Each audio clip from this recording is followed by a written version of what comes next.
الله الرحمن الرحيم. الحمد لله رب العالمين، وبه نستعين على أمور الدنيا والدين.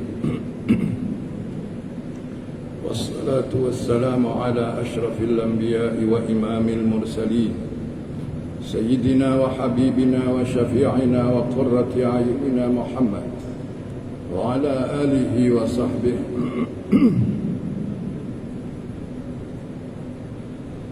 ومن اهتدى بهديه وتمسك بسنته إلى يوم الدين. ربنا لا علم لنا إلا ما علمتنا إنك أنت العليم الحكيم. اللهم علمنا ما ينفعنا وانفعنا بما علمتنا وزدنا علما. اللهم أخرجنا من ظلمات الوهم وأكرمنا بنور الفهم، وافتح علينا من خزائن العلم، وزين أخلاقنا بالحلم، واجعلنا من عبادك المحسنين. اللهم لا سهل إلا ما جعلته سهلا، وأنت إذا شئت يا ربنا جعلت الحزن سهلا يا أرحم الراحمين. أما بعد، فإن أصدق الحديث كتاب الله، وخير الهدي هدي سيدنا محمد صلى الله عليه وعلى آله وسلم، وشر الأمور محدثاتها، ألا إن كل محدثة بدعة، وكل بدعة ضلالة، وكل ضلالة في النار، أو كما قال رسول الله صلى الله عليه وعلى آله وسلم. Alhamdulillah wa syukrulillah ala ni'amillah. Pertama sekali, mari sama-sama kita panjatkan puja dan puji syukur kehadirat Allah Subhanahu wa Ta'ala, di mana dengan izin dan nikmat dan karunia-Nya kita dapat hadir dalam majelis ilmu di masjid yang penuh barakah, Masjid Pusat Islam Yusim. Semoga kehadiran kita akan dicatat oleh Allah, oleh malaikat pencatat amal saleh, sebagai amal atau sebagai pemberat timbangan amal soleh kita di akhirat nanti. Yang kedua, saya ambil kesempatan untuk pertama kali saya mengisi slot pengajian di masjid ini, yaitu pengajian tafsir Safwat Tafasir. Mengambil kesempatan untuk merakam dan mengucapkan setinggi-tinggi ucapan terima kasih kepada pengurusan tertinggi Yusim serta pengarah pusat Islam dan seluruh jajaran staf imam dan bilal yang bertugas atas peluang dan kesempatan, ruang dan masa yang diberikan untuk saya dapat memberikan sedikit perkongsian ilmu dalam memakmurkan, mentakmirkan masjid yang penuh barakah ini. Semoga Allah Subhanahu wa Ta'ala membukakan hati, fikiran serta mencurahkan kefahaman yang berarti dan memberikan barakah serta penjanaan untuk dapat menjadi bekal kita dapat dalam mengarungi sisa-sisa umur untuk menjumpai Allah Subhanahu wa Ta'ala.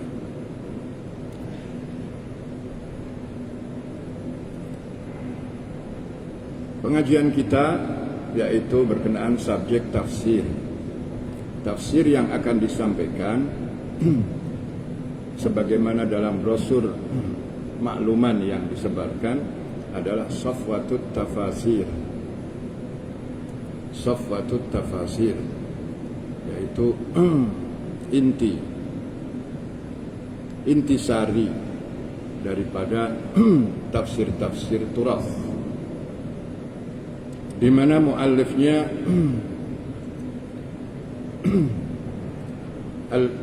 Al-Imam Al-Syekh Muhammad Ali As-Sabuni. Beliau menyusun penjelasan dengan begitu cantik dan memudahkan bagi pembacanya untuk memahami Al-Quran yang disari, yang dikutip dari berbagai macam rujukan kitab tafsir-tafsir besar yang muktamad, untuk supaya dapat memudahkan generasi-generasi yang sekarang ini dalam memahami Al-Quran dengan mudah. Metode pengajaran yang akan kita jalankan pada malam hari ini dan seterusnya, saya tidak akan membaca nas kitab Safwat Tafasir, tapi para hadirin, ya, ananda-ananda sekalian, tuan-puan yang hadir juga, tuan-puan tak ada di sini, tak tahu kalau ada yang di sebelah sana. Kebanyakan pelajar, alhamdulillah, untuk dapat mendownload kitab Safwat Tafasir, ya. Dan kita akan pelajari tafsir surah Al-Isra. Surah Al-Isra ini kita mulai daripadanya karena ianya adalah merupakan kelas lanjutan. Kelas lanjutan yang pernah saya mulai dalam beberapa tahun di Masjid Kelana Putra, Undang Sepluak Sungai Ujung, BBN. Kita mulai dari awal surah Al-Isra dan berhenti sampai ayat yang ke-48. Ya. Maka dalam kesempatan kita mengadakan kelas pengajian tafsir di masjid ini, saya ingin melanjutkan pelajaran tafsir yang telah saya mulai supaya ianya dapat berkelanjutan, tidak mengulangi. Dan sememangnya ada rekaman-rekaman yang saya simpan untuk supaya dapat menghemat masa umur. Daripada mengulang, lebih baik melanjutkan. Maka pada malam hari ini insya Allah kita akan mulai pada ayat yang ke-49 dari surah Al-Isra. Jadi boleh buka kitab Safwat At-Tafasir atau Al-Quran terjemahan Melayu, ya kan? Surah Al-Isra ayat ke-49. Adapun Safwat At-Tafasir juz 2, jilid kedua, muka halaman 165 kalau tak silap.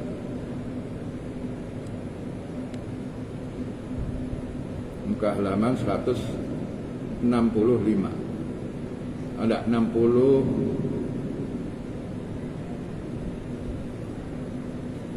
Ya. 62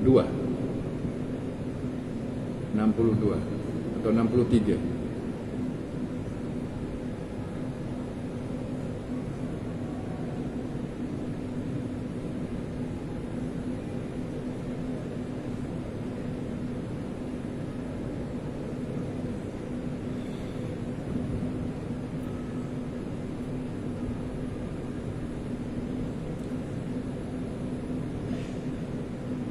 Ya, 63.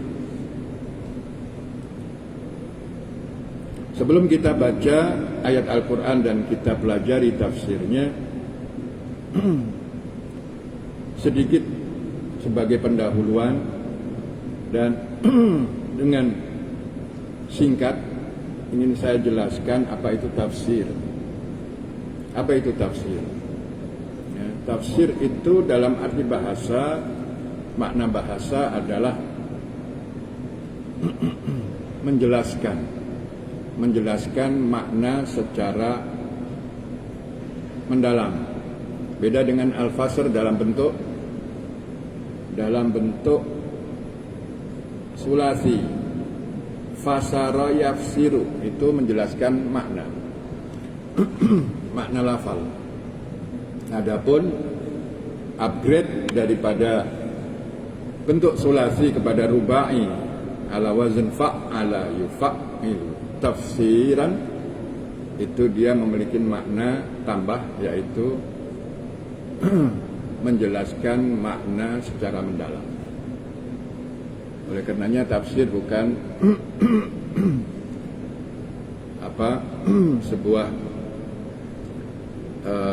sebuah upaya kajian yang tidak mudah. Dia bukan perkara yang mudah, tapi perlu disiplin ilmu yang mencukupi.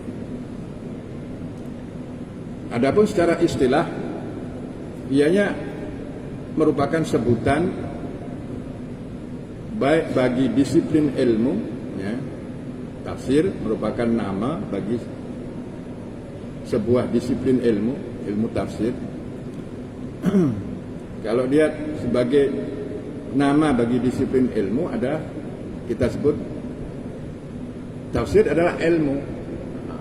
Tafsir adalah ilmu yang menjelaskan yang dilakukan oleh ulama-ulama yang berkompeten atau yang dipersembahkan atau yang dihasilkan oleh para ulama-ulama yang berkompeten dalam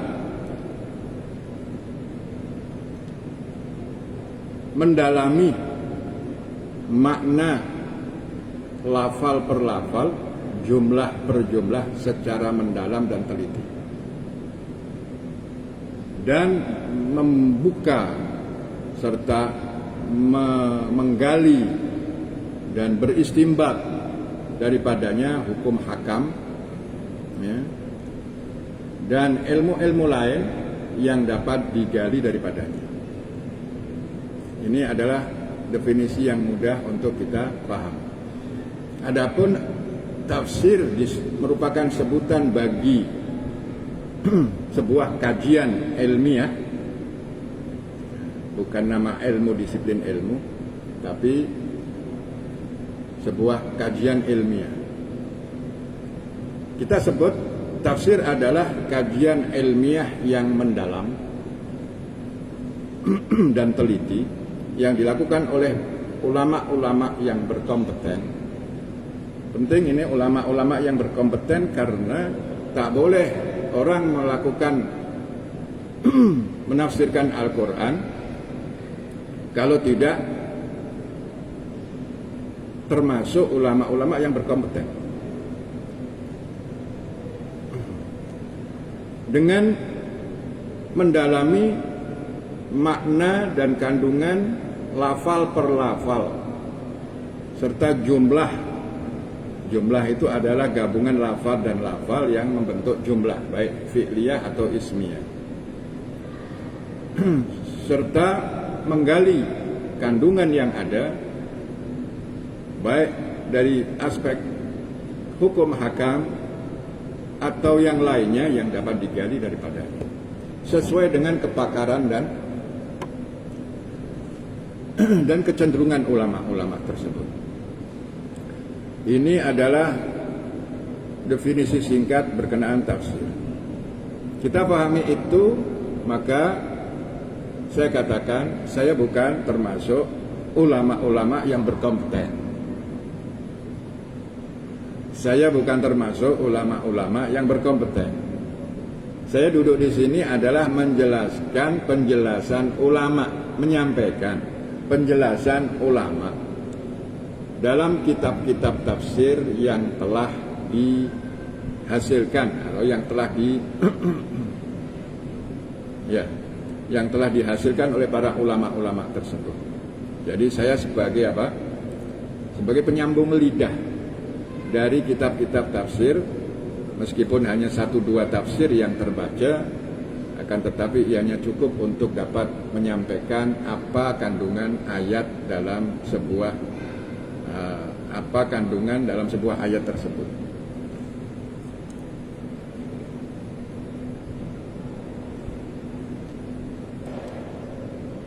Sekali lagi, tadi saya telah jelaskan bahwasanya sumber dasar atau panduan dasar pengajian tafsir kita adalah Safwat At-Tafasir.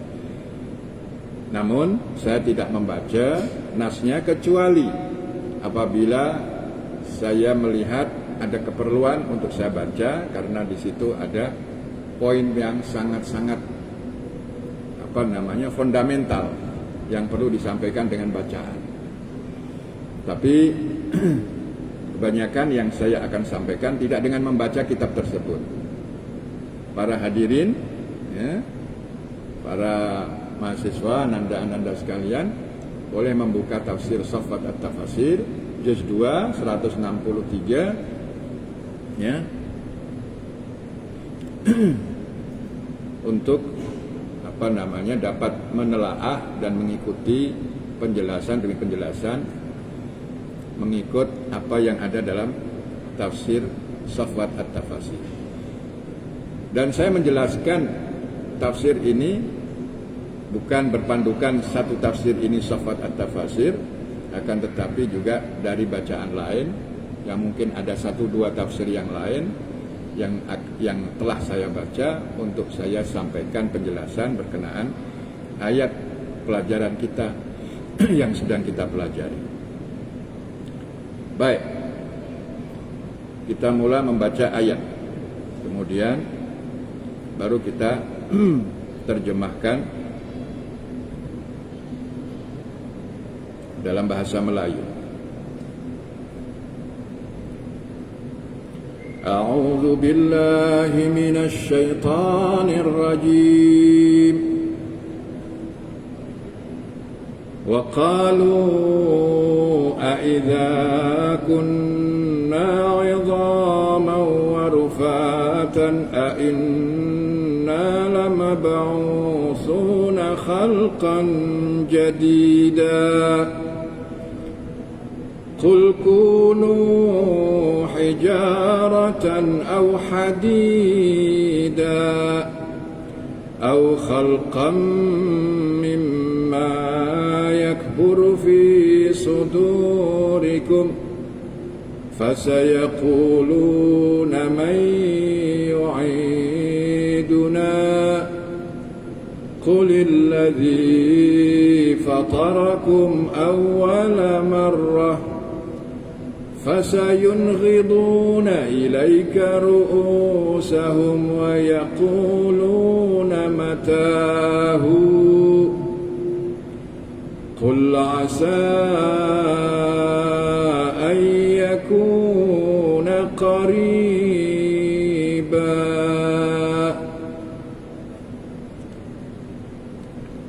وقالوا, dan mereka berkata, A'idza kunna 'idhaman wa rufata, adakah sesudah kita menjadi tulang dan benda yang reput atau yang rapuh, a inna lamab'utsuna khalqan jadida, adakah kita akan dibangkitkan semula dengan kejadian yang baru?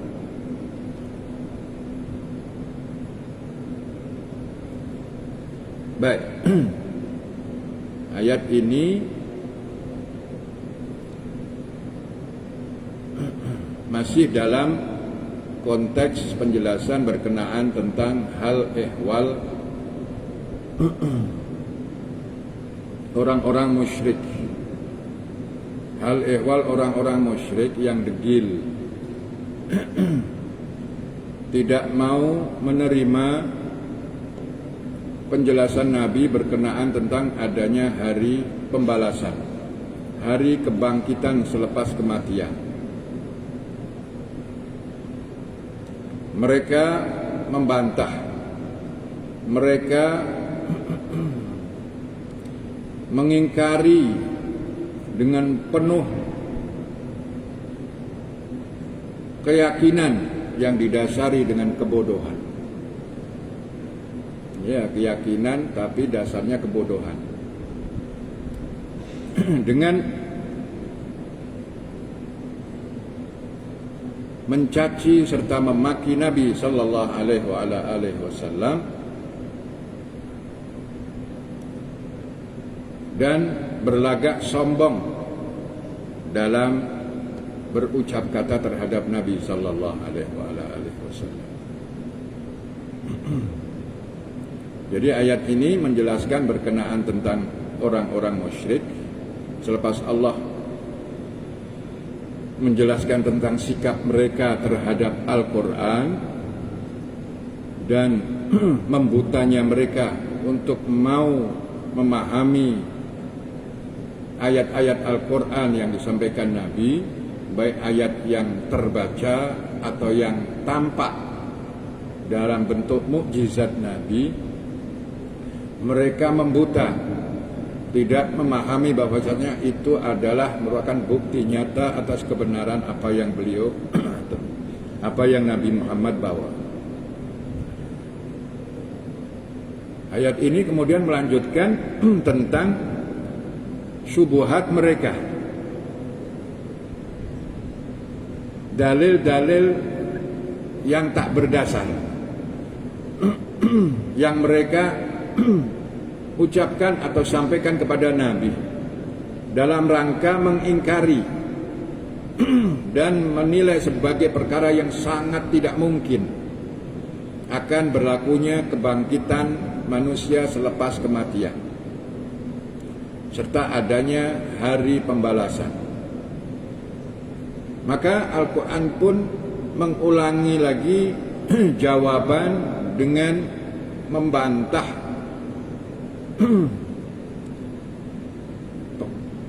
pernyataan mereka yang didasari dengan argumen-argumen yang lemah dan tak berdasar, serta menjelaskan dengan begitu mendalam berkenaan apa yang mereka hayalkan tentang ketidakmungkinan kebangkitan selepas kematian.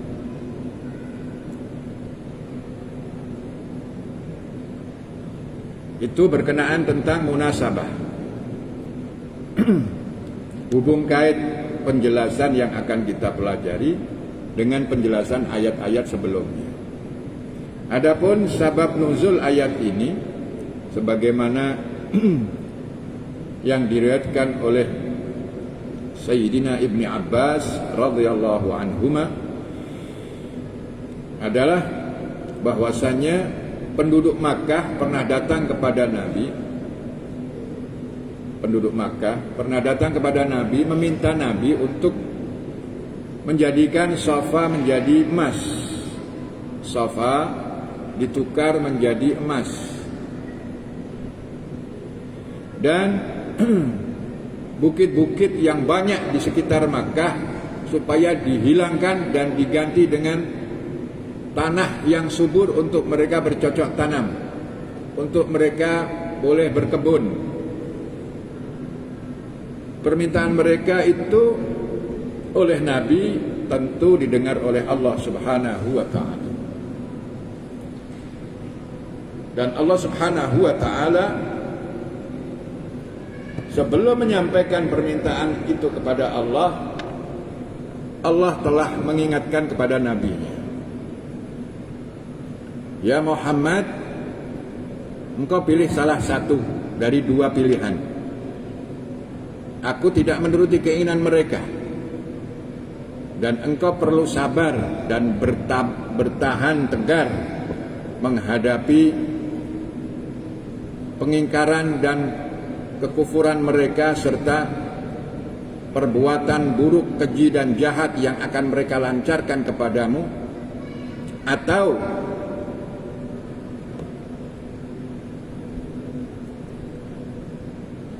dan engkau sabar belum sampai, dan engkau sabar menghadapi pengingkaran serta segala perbuatan yang akan mereka lakukan dengan berbagai macam perbuatan keji jahat. Akan tetapi dalam masa hadapan engkau akan jumpai generasi-generasi yang akan tumbuh daripada mereka yang akan beriman kepadamu." Pilihan yang pertama. Pilihan yang kedua, atau engkau memilih aku penuhi permintaan mereka. Aku penuhi, aku turuti permintaan mereka itu. Akan tetapi ingat, apabila mereka tetap kufur, tidak nak beriman kepadamu, akan aku binasakan seluruhnya. Akan aku binasakan seluruhnya. Maka apa yang dipilih oleh Nabi? Nabi pilih pilihan yang pertama, sabar, tegar, membiarkan mereka tetap kufur, ingkar dalam masa mereka hidup, akan tetapi nanti anak turun mereka yang akan muncul di kemudian hari, mereka akan menjadi orang-orang yang beriman. Inilah pilihan bijak Nabi kita Muhammad sallallahu alaihi wa ala alihi wasallam. Maka dalam ayat ini Allah berfirman, mereka mengatakan aiza kunna 'idhaman wa rufatan. Apakah atau adakah sesudah kita menjadi tulang dan benda yang repuh, inna lamab'utsun, adakah kita akan dibangkitkan semula, khalqan jadida, dengan bentuk penciptaan manusia dalam keadaan baru? Ini adalah sebuah uslub istifham ingkari, bertanya tetapi dia mengandungi indikasi ingkar. Indikasi pertanyaan adalah mengingkari dan menilai perkara itu tidak mungkin berlaku. Nah, boleh itu pertanyaan seperti itu boleh berlaku, boleh digunakan dalam berbagai kesempatan. Nah, mereka menggunakan uslub seperti itu terhadap siapa? Terhadap Nabi. Dalam masalah apa? Dalam masalah rukun iman yang ke-6, yaitu adanya hari kiamat, hari pembalasan, adanya hari akhir. Ya, kufur terhadap itu adalah kafir, tak boleh. Salah satu rukun iman dikafiri, hukumnya kafir. Dan mereka meskipun orang-orang Arab yang mana merupakan keturunan Ibrahim, Ismail, ya kan, tetapi sangat jauh. Mereka telah terkontaminasi dengan kemusyrikan, dengan godaan-godaan atau pengaruh-pengaruh orang-orang terdahulu yang memesongkan akidah mereka.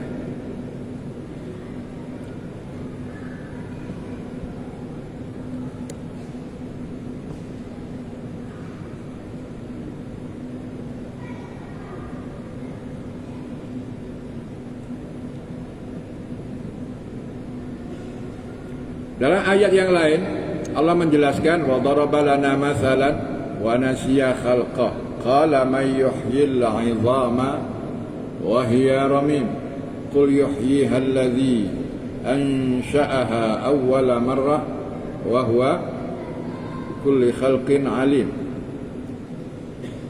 Wa daraba lana, dan mereka membuat sebuah permisalan, perbandingan dalam perkara menciptakan, penciptaan. Wa nasiya khalqah, namun dia pula yang lupa akan macam mana Allah menciptakan dia. Dia lupa dulunya dia itu macam apa. Air hina yang keluar daripada ayah mereka, yang mana tak ada tanda-tanda kehidupan, yaitu hewan manawi, hidup tapi tak tampak hidup. Ia gerak tetapi apakah ada bentuk-bentuk ianya akan menjadi manusia? Tak ada. Awal mula mereka adalah air yang hina, cairan yang hina. Akan tetapi Allah dengan kuasanya dapat menciptakan manusia daripadanya. dari air yang hina itu.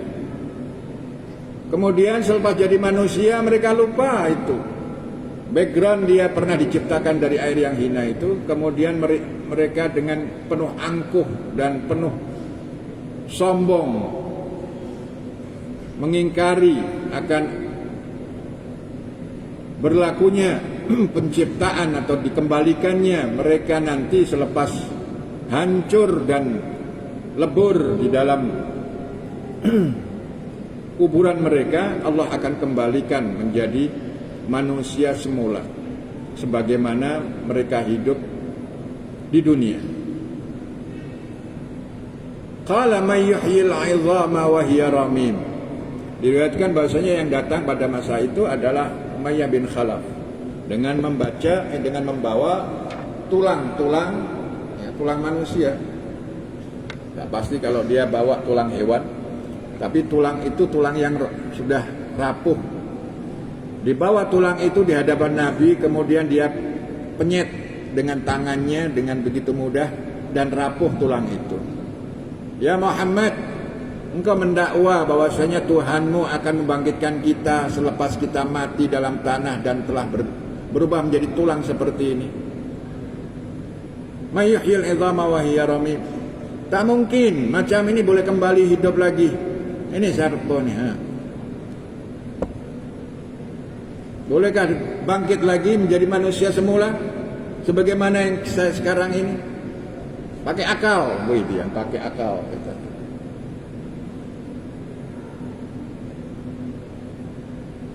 Kata Nabi dengan tegas, "Na'am, bala, tentu Allah akan mampu dan lebih mudah daripada menciptakan daripada yang tak ada. Yang pernah ada dikembalikan ada lagi, itu lebih mudah. Dan Allah akan mengembalikan kau hidup balik dan menggiringmu ke dalam neraka." Dijawab Nabi dengan begitu. Dan dengan jawaban seperti itu, berarti sebagai nas daripada agama, Umayyah bin Khalaf akan mati dalam kekafiran. Sebagaimana Abu Lahab, ya kan? Sebagaimana Abu Lahab yang telah dinas dalam Al-Quran, tabbat yada abi lahabi wa tab, sayasla naran zata lahab. Itu sudah tak boleh dilawan lagi, itu sebagai nas. Abu Lahab menjadi calon penghuni neraka.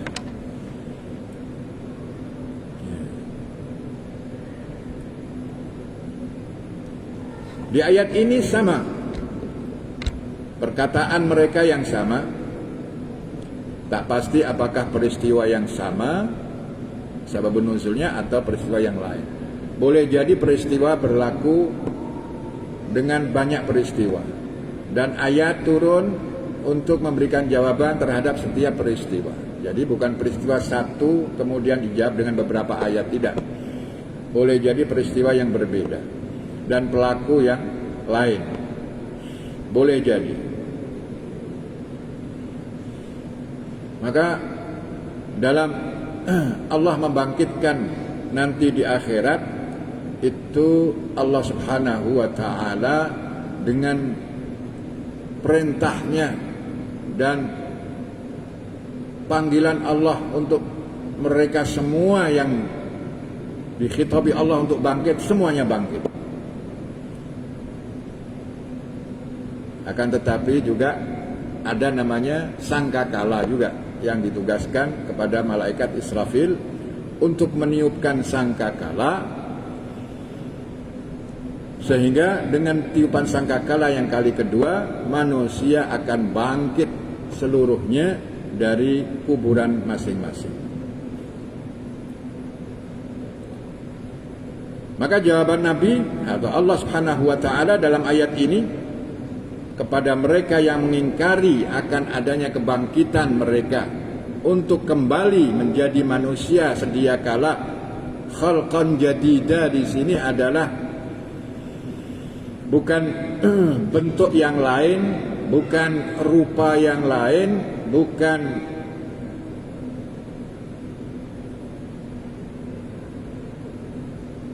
orang yang lain, bukan. Akan tetapi orang yang sama, jasad yang sama, dan segala anggota tubuh yang dimiliki, yang pernah hidup, yang pernah melakukan segala perbuatan di atas muka bumi ini yang sama. Kenapa dikatakan jadida? Karena dia adalah muncul kembali seakan-akan baru. Akan tetapi dianya benda yang sama, bukan benda yang lain. Karena Allah Subhanahu wa ta'ala akan menyiksa kulit, daging, tulang, darah, urat, dan segala isi perut semua yang sama, yang pernah diguna pakai dalam kehidupan dunia dalam melakukan segala kedurhakaan, dalam segala kemaksiatan, dalam segala kedurjanaan. Maka Allah akan menghukum benda yang sama, bukan benda yang lain. Karena itu adalah merupakan perkara yang sesuai dengan keadilan. Dan itu amat mudah bagi Allah Subhanahu wa ta'ala.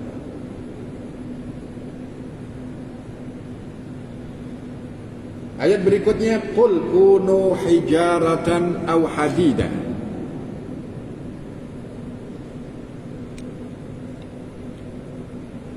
Jawab mereka, ya Muhammad, qul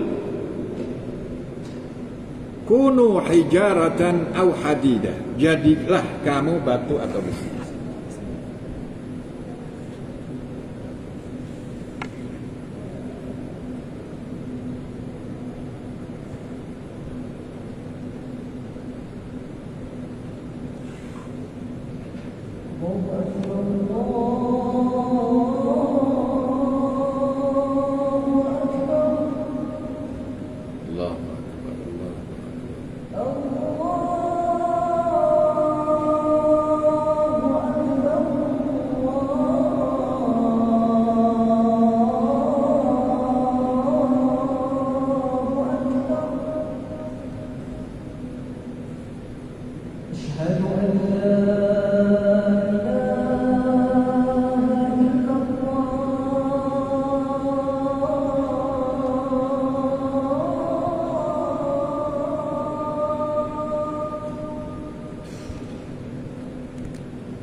Nabi diperintahkan oleh Allah untuk menjawab pada mereka yang mengatakan bahwasanya apakah kami apabila telah menjadi tulang-tulang yang rapuh dan sudah remuk dan hancur bersatu dengan tanah dan tak tampak lagi mana tanah mana tulang, apakah boleh dibangkitkan lagi? Nabi diminta menjawab, jadilah kamu kunu hijaratan au hadida, jadilah kamu semua batu dan besi, tub'azu khalqan jadida, niscaya kalian akan juga dibangkitkan sebagai khalqan jadida. Apalagi sesuatu yang mana dari benda yang asalnya dari tanah sama, yang mana dia adalah tulang yang hancur. Engkau apabila manusia tiba-tiba sebelum mati menjadi besi, menjadi batu, atau jenazah mati kemudian berubah batu dan berubah menjadi besi, ini adalah merupakan sebuah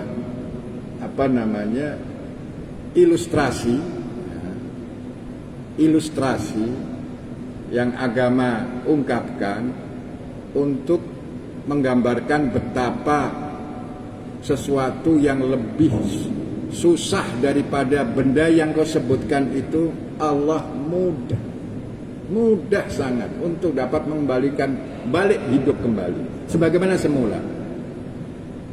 Jadi kalau ada orang yang mampu dengan ilmu ilmu sihirnya atau ilmu apanya berubah menjadi batu, ya, batu itu adalah keras, batu adalah dia dia tak mudah untuk dihancurkan, ya kan? Apalagi besi lebih keras lagi, ya kan? Dipukul gitu dia mental. Jadilah kamu batu atau besi seumpama, sebuah ilustrasi yang agama gambarkan.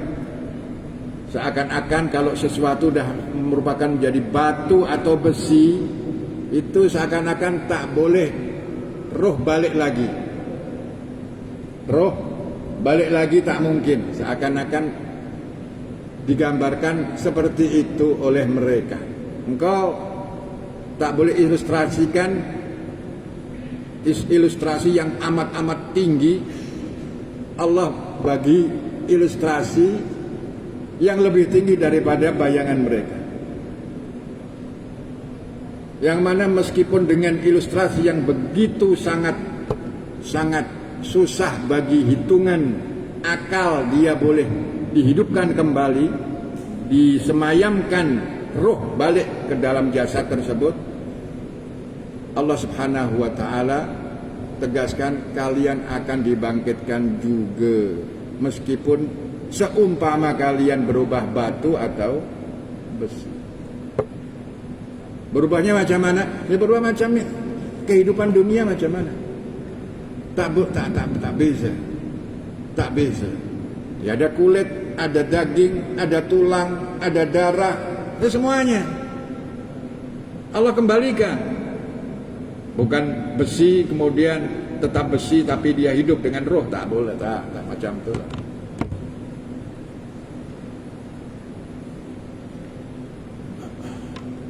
Jadi besi itu boleh Allah balik tukar menjadi manusia sedia kala. Tidak berubah, tidak berbeza dengan apa yang pernah ada dalam kehidupan dunia. Meskipun telah berubah batu atau besi.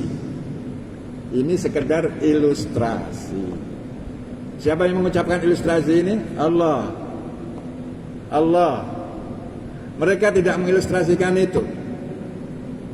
Ilustrasi Allah bagi jawaban yang lebih daripada sekedar apa yang mereka ingkari itu. Allah mampu. Apalagi yang kau katakan hanya tulang rapuh dan telah tak tampak lagi di tanah. Mana yang bekas tulang, mana tanah, macam debu semua. Itu lebih mudah daripada besi dan batu. Apabila engkau boleh berubah menjadi batu dan besi itu. Au khalqan mimma yakburu fi sudurikum, atau lain-lain makhluk yang terlintas di hati kamu, sukar hidupnya. Ini oleh Ibn Abbas ditafsirkan dengan kematian. Jadi aw khalqan mimma yakburu fi sudurikum itu sebagai ilustrasi yang lebih daripada yang pertama. Yang pertama tadi apa? Hijarah. Kedua hadid. Ya. Kedua hadid, yaitu besi. Yang ketiga au khalqan mimma yakbur, atau ciptaan apa makhluk ya. Memang selain Allah makhluk. Ciptaan yang lebih besar daripada itu. Ibn Abbas menafsirkan kematian. Macam mana kematian? Jadi manusia setelah mati ini dia ya sudah mati. Dia berubah mati. Jadi mati ini menjadi sebuah kondisi, ya, sifat, ya kan? Mati adalah kondisi, sifat. Ini oleh Allah engkau menjadi kematian yang seakan-akan kamu ini yang asalnya jasad kemudian menjadi kematian yang tak mungkin berubah menjadi kehidupan.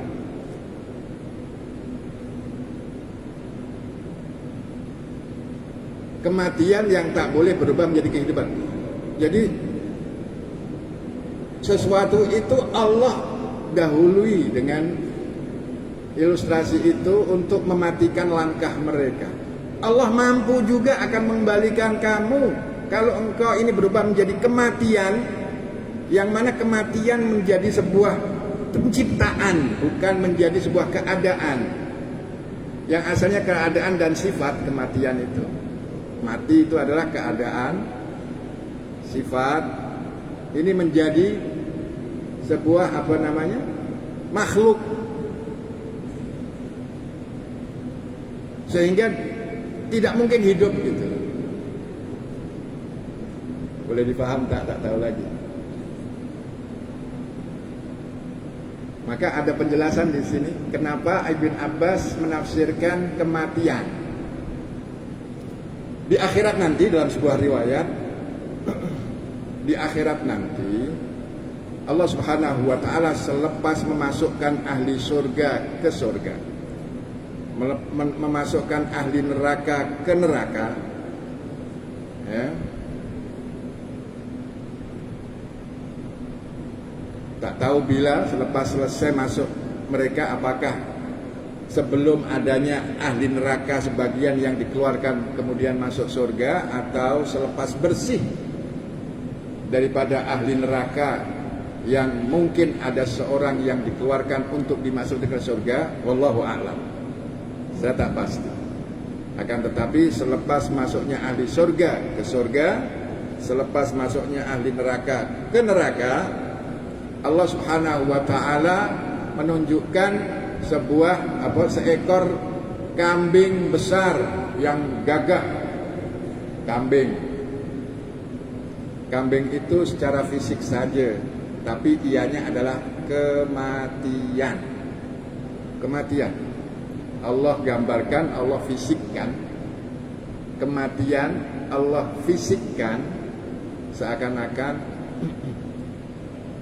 domba yang gagah besar, kambing besar. Kemudian Allah memanggil ahli surga, ya ahlal jannah, saksikan, ini adalah kematian. Kemudian ahli jannah, penduduk surga mengakui itu kematian.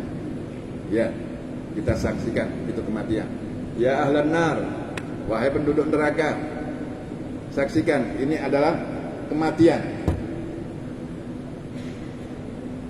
Jadi kematian digambarkan apa? domba yang gagah itu tadi. Saksikan semua, sebentar lagi aku akan sembelih dan tidak ada kematian selepas ini. Begitu. Sebentar lagi akan aku sembelih domba ini dan selepas itu tidak ada kematian lagi selepas ini. Hidup selama-lamanya. Maknanya apa? Kematian itu makhluk, ya, bukan sesuatu yang semula jadi. Jadi boleh difisikkan dan boleh dihentikan dan dibinasakan. Oleh karenanya Allah mengilustrasikan, kalau kau menjadi kematian, oh gitu, engkau menjadi kematian, seakan-akan sudah tak ada kehidupan, Allah akan hentikan itu kematian, engkau menjadi hidup lagi. Ini adalah tafsirnya Ibn Abbas. Adapun Mujahid menafsirkan au khalqan mimma yakburu fi sudurikum adalah makhluk yang besar, ciptaan Allah yang besar, yaitu apa? Bumi, gunung ganang, langit. Ya, ini adalah sebuah ilustrasi, ya, dan tak berlaku, hanya ilustrasi saja. Allah mengilustrasikan betapa mereka menilai itu tak mungkin dan susah Allah menghidupkan makhluk yang telah mati. Maka Allah katakan, kalau engkau menjadi makhluk yang amat besar, yang kau dulunya adalah kerdil kecil lemah, menjadi makhluk yang besar, macam bumi, macam gunung ganang, kuat, kokoh, keras, yang mungkin tak mampu untuk dihidupkan balik. Lu oleh bayangan kita, akal manusia yang sempit, ya kan? Allah Subhanahu wa ta'ala akan kembalikan balik engkau hidup. Hidup seperti apa? Bukan seperti gunung ganang, bukan seperti bumi. Ya manusia kerdil lagi lah, ya. Manusia kerdil balik dengan darah, daging dan tulang yang sama, yang mana dengannya engkau melakukan segala kejahatan dan kemaksiatan. Allah akan hukum kamu dengan anggota badan yang sama, tidak tertukar dengan yang lain. Oleh karenanya orang-orang yang disiksa di neraka, disiksa di neraka, itu hancur tak? Hancur. Bukan maknanya dia kalis api, hanya sakit saja tapi tak terbakar. Bukan. Terbakar dan cepat hancur. Api neraka panasnya luar biasa. Tapi subhanallah, hancur balik lagi, hancur balik lagi, hancur balik lagi. Iya. Dan selama-lamanya macam itu. Anggota badan manusia yang telah hancur balik lagi, dan balik lagi itu adalah ya itu juga, bukan benda baru, supaya dia merasakan siksaannya. Inilah kekuasaan Allah Subhanahu wa ta'ala. Tak boleh kita fahami dengan akal, dengan logika, dengan rasional. Susah, ya kan? Susah. Reality contoh tak ada. Reality contoh tak ada dalam kehidupan kita. Hanya iman saja. Hanya iman saja yang dapat mengukuhkan keyakinan kita untuk mempercayai segala informasi yang Allah sampaikan. Ya, insya Allah kita akan cukupkan sampai di sini, dan kita akan lanjutkan pada ayat yang ke-51 dalam pengajian yang akan datang. Insya Allah. Allahumma hdina fiman hadait, wa afina fiman afait, wa tawallana fiman tawallait, wa barik lana fima atait, wa qina syarra ma qadait.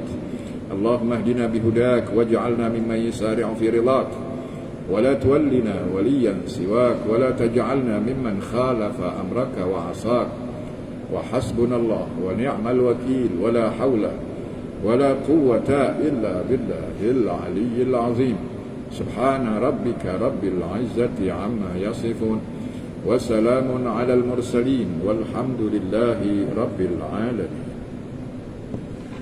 السلام عليكم ورحمة الله.